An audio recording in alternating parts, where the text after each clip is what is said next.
Continuons l'étude des nœuds. Intéressons-nous aux nœuds uniforme color.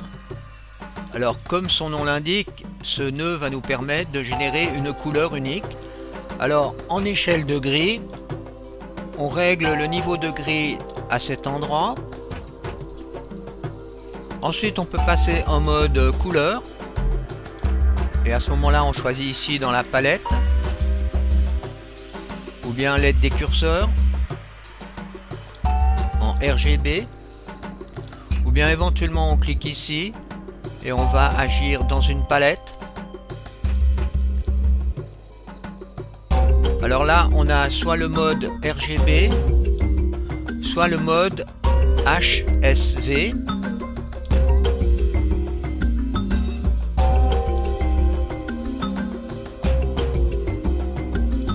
On peut utiliser la pipette en faisant pic et en prenant par exemple cette couleur ici.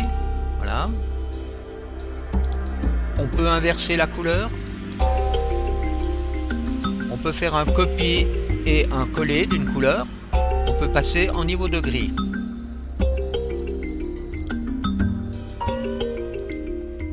Pour comprendre le prochain nœud, je vais d'abord aller chercher un pattern. Donc dans la collection ici, je vais utiliser par exemple ce pattern gradient linéaire.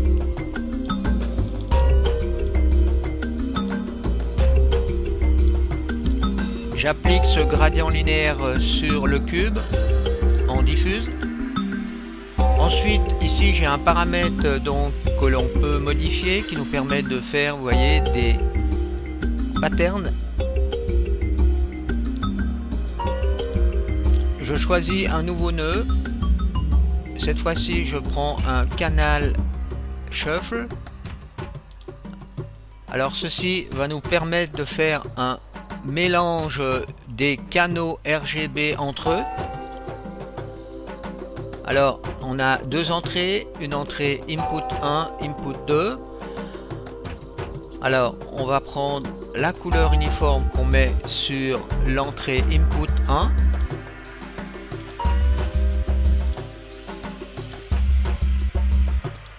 Je mets le dégradé de gris sur l'entrée 2.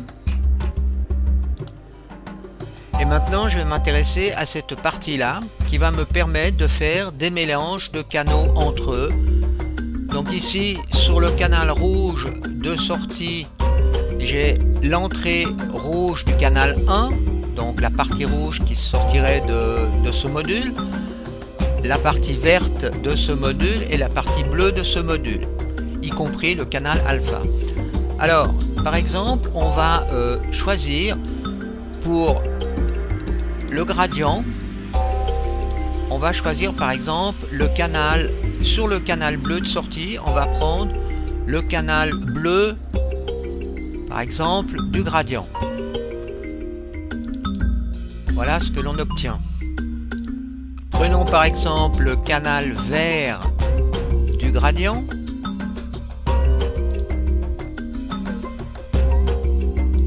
Ce module nous permet tout simplement de rediriger les canaux RGB donc en sortie du module par rapport aux canaux RGB en entrée. Donc ici on choisit les entrées, soit de l'uniforme, soit du gradient.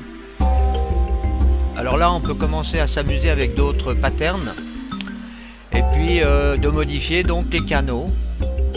Alors là par exemple ce pattern, vous voyez, on peut changer donc la rotation du pattern.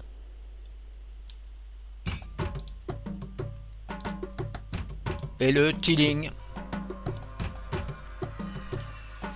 Alors pour expliquer le prochain nœud, j'utilise donc ici donc un bruit du type herbe.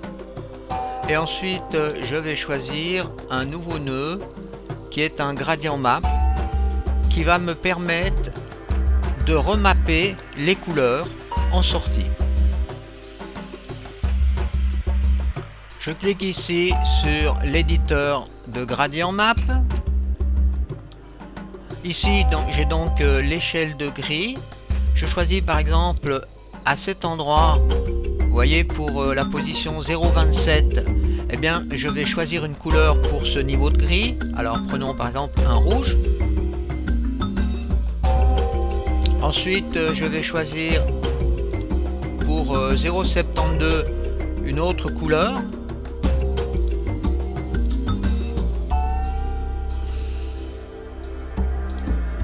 Je reviens par exemple sur ce niveau de gris et cette fois-ci je vais mettre plutôt un vert puisqu'on a de l'herbe, donc un vert un peu plus foncé.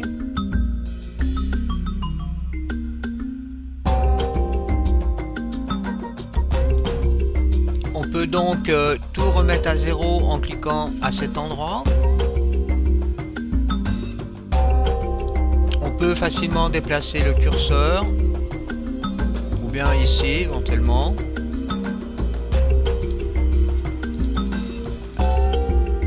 On peut inverser la couleur. On peut inverser la position donc du curseur. Et si par exemple j'en mets un deuxième ici et que je mets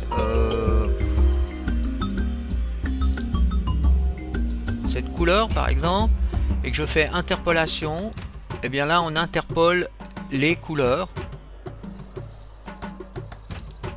On peut utiliser ici la pipette.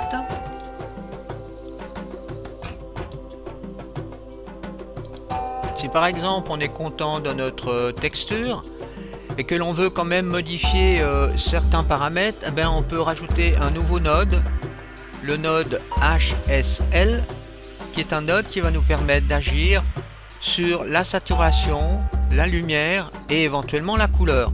Alors agissons d'abord sur la saturation. On va saturer un peu plus.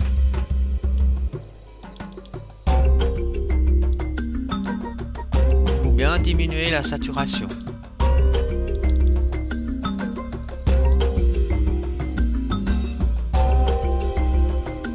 On peut jouer sur la luminosité.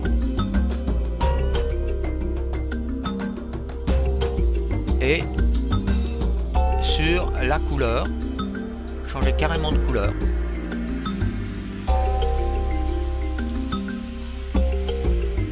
Changeons de pattern.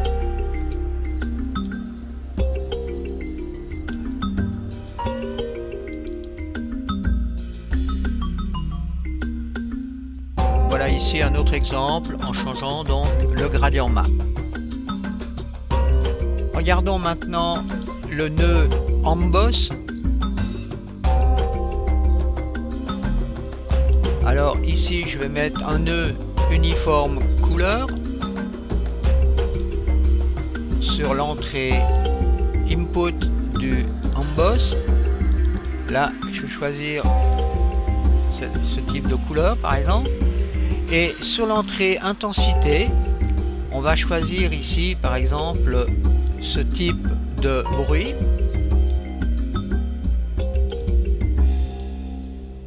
que l'on applique sur cette entrée,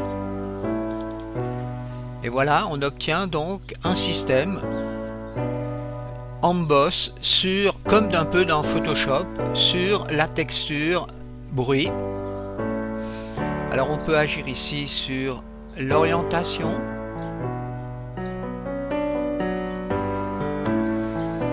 Et sur l'intensité.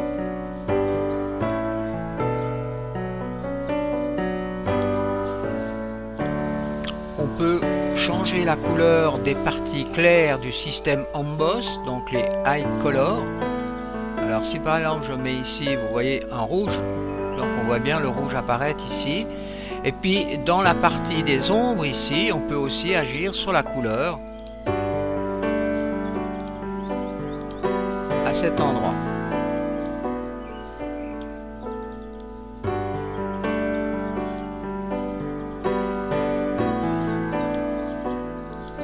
On vient donc de créer de l'emboss donc sur un pattern. Maintenant, essayons de rajouter du relief. Donc, nous devons créer une normal map. Alors, première chose ici, vous voyez, j'ai une sortie diffuse et je rajoute donc un node sortie.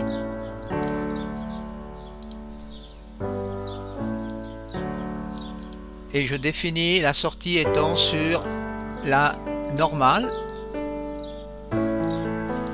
Et maintenant, il va falloir que je rajoute un nouveau nœud, add node normal. Mais pour attaquer ce nœud, il va falloir mettre une échelle de gris à l'entrée.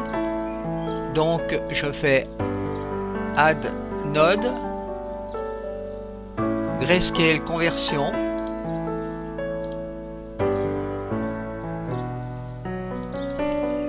Que je rajoute donc à la sortie du module emboss. Donc là, vous voyez, on a une échelle de gris. Et j'applique cette échelle de gris sur l'entrée du module normal pour créer une texture normale qui va être appliquée donc sur la sortie finale en faisant view in 3D view normal. Et là on voit donc le système de relief. Alors on peut bien sûr changer ici l'intensité. Voilà, là je l'ai vraiment augmenté un maximum. Donc là on voit qu'on obtient un léger relief en plus du emboss. Je peux encore revenir sur le grayscale conversion. Et là vous voyez, si j'agis donc sur ces canaux RGB, j'accentue encore l'emboss.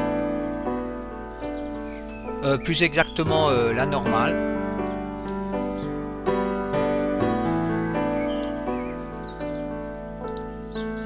Je peux encore changer ici et rajouter un nœud. Alors un nœud blur, donc un nœud qui va nous donner de l'effet de flou sur la sortie diffuse.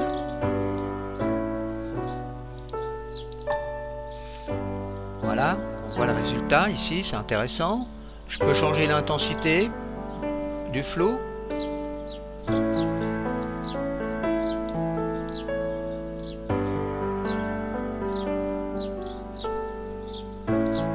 Alors ici j'ai choisi donc un module Crystal 2, ensuite de nouveau un emboss, et voilà ce qu'on obtient donc en finale ici. Alors on voit là le flow, emboss donne un léger décalage, alors on peut de nouveau agir sur le décalage comme ceci. Alors si vous voulez resetter les paramètres, vous pouvez appuyer à cet endroit, faire reset.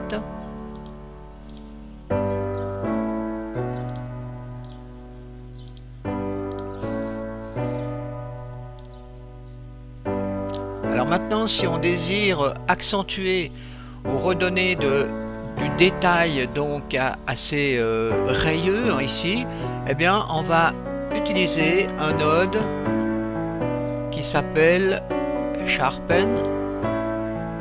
Voilà, donc on voit tout de suite le résultat ici. Et si on fait une intensité plus grande, on voit ici que l'on rend beaucoup plus net, disons, les rayures. Pour le prochain nœud qui sera donc un nœud warp,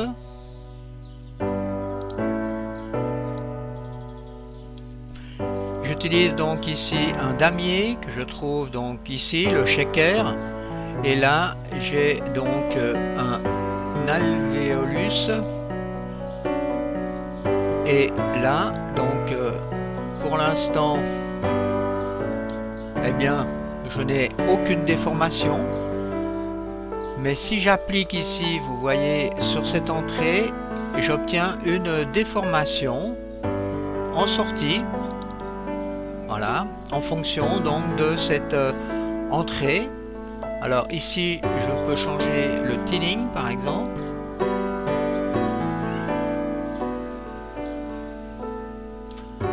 Et aussi là. Voilà, on obtient donc des résultats intéressants. Ce module VARP est donc un filtre qui permet de faire un displacement des pixels en entrée par rapport à celui qui se trouve sur le gradient input. Avec le module directional VARP, eh bien, on peut donner l'orientation. Donc ici, je vais d'abord agir sur l'intensité pour augmenter l'effet de displacement des pixels. Et là, vous voyez, on peut changer l'angle, en somme, de displacement. Là, nous avons un nouveau module, donc un module de transformation 2D. Transformation 2D. Alors ici, j'ai mis un damier à l'entrée et une sortie diffuse. Alors ici, on a la possibilité, vous voyez, de faire une rotation, par exemple de 90 degrés. Alors, appliquons plutôt une rotation d'un angle de 45 degrés. Alors, je mets 45, je fais applique angle. Donc là, on voit qu'on a tourné donc le damier de 45 degrés. Ensuite, je peux revenir à 0. Applique angle. Ah oui, il faudrait que je mette 45 de nouveau parce que ça s'additionne. Voilà. Et maintenant, je peux jouer aussi sur le stretch. Donc, sur les valeurs. Donc là, je vais mettre 80. Je fais applique. Voilà, ici 50, applique. Et là, on peut jouer sur l'offset. Donc, on peut changer, vous voyez, la position du damier.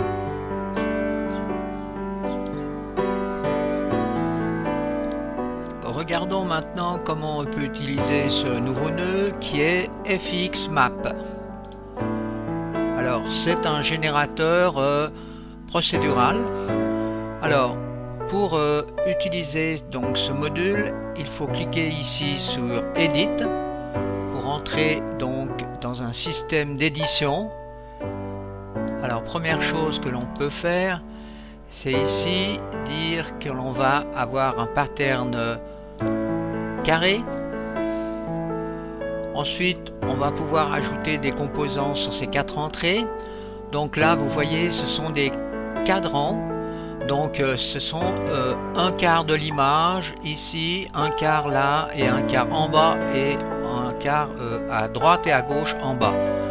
Donc là on a 4 quarts. Donc ici on peut faire add élément, un cadran. Donc là on a ici un nouveau pattern. Alors prenons par exemple un disque. Alors là vous voyez, si je désélectionne ceci, je perds donc ce cadran ici. Voilà. Maintenant, je peux encore agir ici, vous voyez, sur la grandeur des disques.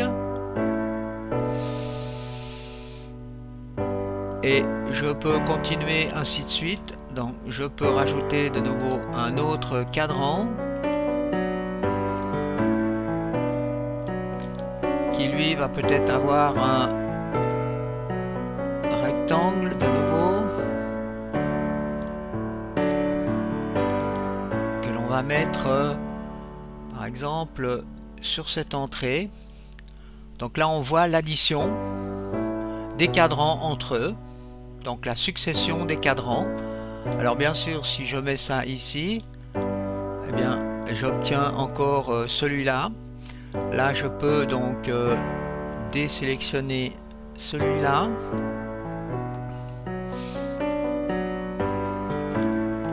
Voilà, maintenant une fois que j'ai créé donc mes patterns, je peux retourner dans mon graphique principal. Et là, donc on peut mettre directement sur la sortie diffuse donc le résultat. Alors maintenant on peut rajouter ici une normal map entre les deux. Alors pour cela on va aller dans cette fois-ci les filtres sous normal map et on va utiliser un normal map mapper.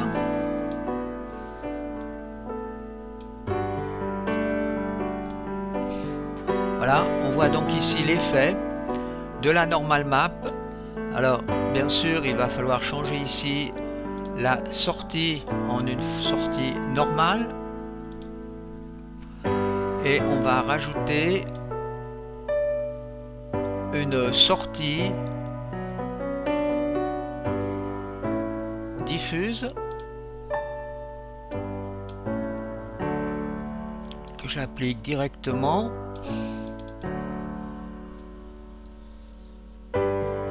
Donc voilà, là j'ai simplement dit que la sortie allait sur la sortie diffuse et là sur la sortie normale.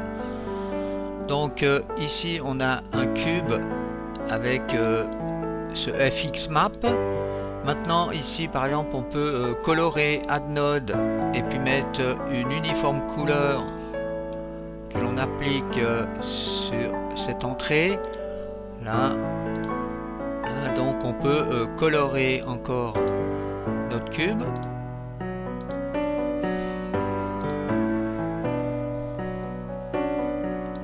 Si l'on retourne dans l'éditeur FXMap, on peut bien sûr aussi, vous voyez, colorier ici les différents patterns.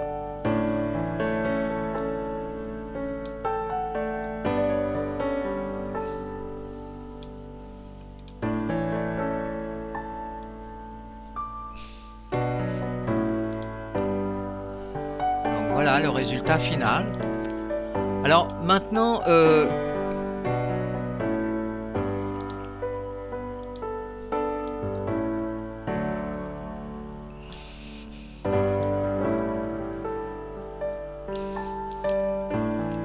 qu'on a ici un graphique avec ici un FXMap.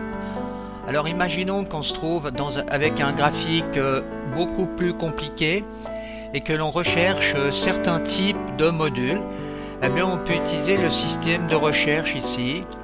Vous voyez par exemple si je clique là, je peux choisir maintenant le type de nœud que je veux trouver dans mon graphique. Eh bien ici imaginons que c'est le FXMap, eh bien je fais FXMap et vous voyez donc le module est mis en surimpression, donc il est sélectionné. Ceci est pratique lorsqu'on fait des graphiques beaucoup plus compliqués.